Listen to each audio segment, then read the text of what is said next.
Bonjour et bienvenue dans la forêt des lectures.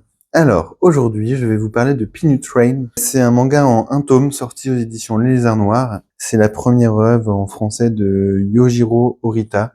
Et j'ai pas réussi à trouver s'il avait fait d'autres œuvres au Japon, mais il me semble que c'est sa première. Alors si c'est sa première, c'est d'une maîtrise totalement folle. C'est un manga en un tome où on va suivre ce professeur, monsieur Akaba. On va le voir au début dans son rôle d'enseignant dans un lycée. Tout se passe bien. Il y a quand même une première question. C'est un enseignant en philosophie, il me semble, et il parle de la société, de notre place dans la société, de fait d'être conscient de tout ça. Et il y en a un qui dit, un de ses élèves, vous avez donc passé toute votre vie sur les bancs de l'école, d'abord derrière puis devant le pupitre. Dans ce cas, je me demande ce que vous pouvez bien connaître de la société. Et en fait, à partir de ce constat-là, on va avoir toute une réflexion sur notre place dans la société, comment on en fait partie, comment on accepte les aléas de la société, de notre vie, l'impact de la société sur notre vie privée.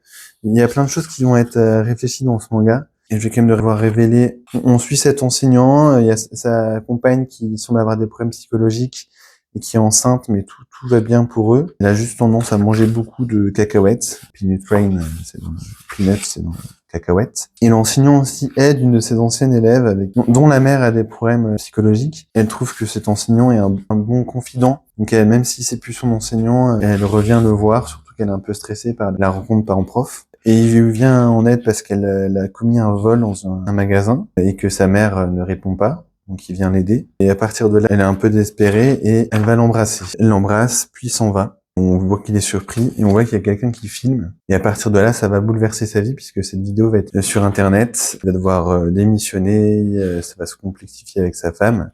Et à partir de là, on va voir son errance. Hop, je vais pas trop non plus révéler certaines choses qui lui arrivent, mais on va voir son errance et un peu sa dégringolade. Comment il va devoir rebondir, survivre à tout ça. Et c'est vraiment très très bien écrit. On va découvrir un peu tout ce qui s'est passé plus tard dans l'histoire. On sent que l'auteur essaie de raconter tout ça sans jugement, sans un peu incarner des personnages stéréotypés dans des ados un peu en mal-être, des adultes égoïstes, etc. Non, il y a vraiment une sorte de finesse il essaie vraiment de trouver une sorte de justesse parce que en arrière-plan, il veut raconter un petit peu l'errance des personnes dans la société, la solitude, comment les difficultés, les tragédies de la vie vont impacter tout ça. Aussi à quel point c'est important de ne pas juger les personnes et d'essayer de s'entraider. Et c'est vraiment une œuvre qui est, bien sûr, elle est assez dure, elle est pas misérabiliste non plus. Elle est porteuse d'espoir, porteuse de vie, et je trouve que l'auteur, il fait un vrai tour de force à arriver à avoir une telle justesse, une telle finesse dans le propos, en pas tant de pages que 5, quand même, en 200 pages, à raconter autant de choses sur notre société. Pour moi, c'est, à l'heure actuelle, là, on est en avril quand je dis ça, c'est sans doute ma nouveauté préférée de l'année en termes de manga. Et en plus, graphiquement, c'est très réaliste et très fin. C'est assez beau. Alors ça c'est pas non plus hyper élégant. L'auteur a pas un style forcément bien à lui, bien marqué, qui va le détacher de la production et marqué dans son époque. Mais il y a une sorte de finesse dans la narration aussi. C'est vraiment très réaliste dans les décors, dans les postures, les expressions des personnages. Tout est hyper fin, hyper réussi. Et c'est vraiment un des points forts du manga aussi, c'est que visuellement et narrativement, ça suit vraiment très très bien derrière et que en 200 pages, on est vraiment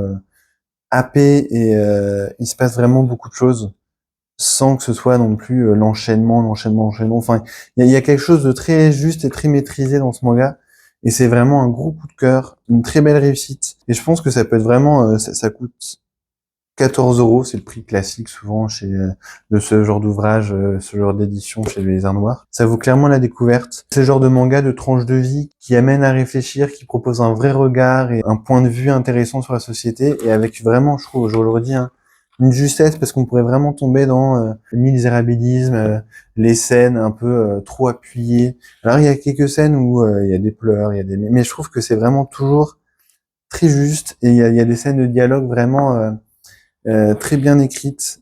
On sent que l'auteur, il a travaillé, retravaillé son récit pour en faire quelque chose qui se tienne de manière aussi bien et aussi forte en 200 pages. Enfin voilà, je peux que recommander.